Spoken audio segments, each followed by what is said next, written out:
Badan Pemeriksa Keuangan atau BPK pernah melaporkan kerugian negara dalam kasus Jiwasraya adalah sebesar 16,81 triliun rupiah. Angka tersebut hasil pemeriksaan investigatif penghitungan kerugian negara atas pengelolaan keuangan dan dana investasi PT Jiwasraya Persero tahun 2008 hingga 2018. BPK menyimpulkan telah terjadi penyimpangan dana dan pengelolaan investasi saham dan reksadana Jiwasraya. Berdasarkan pemeriksaan Badan Pemeriksa Keuangan, menyimpulkan adanya penyimpangan oleh pihak-pihak terkait atas proses perencanaan dan pelaksanaan pengelolaan investasi saham dan reksadana di PT Asuransi Jiwasraya Persero. BPK melaporkan kerugian negara dalam kasus Jiwasraya sebesar 16,81 triliun rupiah yang ditimbulkan oleh penyimpangan dana dan pengelolaan investasi saham dan reksadana.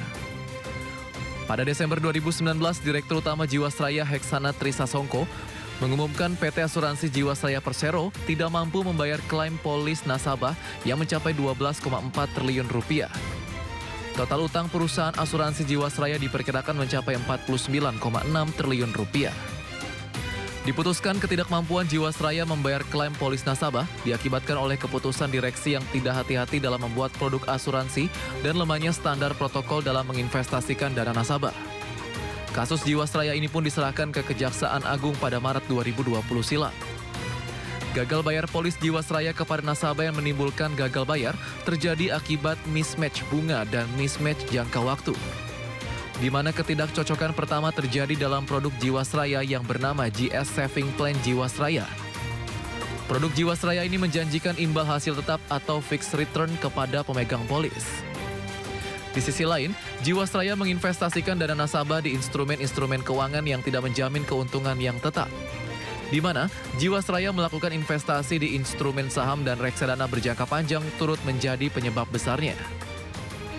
Sementara itu, dalam laporan keuangan tahun 2017 hingga 2019, Jiwasraya melakukan investasi besar-besaran ke instrumen reksadana, saham, dan investasi deposito. Tercatat, investasi dana polis nasabah Jiwasraya yang diinvestasikan tersebut terus mengalami penurunan yang tajam dan berpotensi mengalami kerugian dari tahun 2017, 2018, hingga 2019. Berdasarkan data tahun 2019, terdapat sekitar 17.000 nasabah yang mengikuti GS Saving Plan dari total sekitar 7 juta nasabah Jiwasraya. Kementerian BUMN mencatat ada 3 indikasi dugaan kecurangan, yaitu janji investasi produk yang terlalu besar, investasi aset yang tidak hati-hati, dan laporan keuangan yang tidak transparan.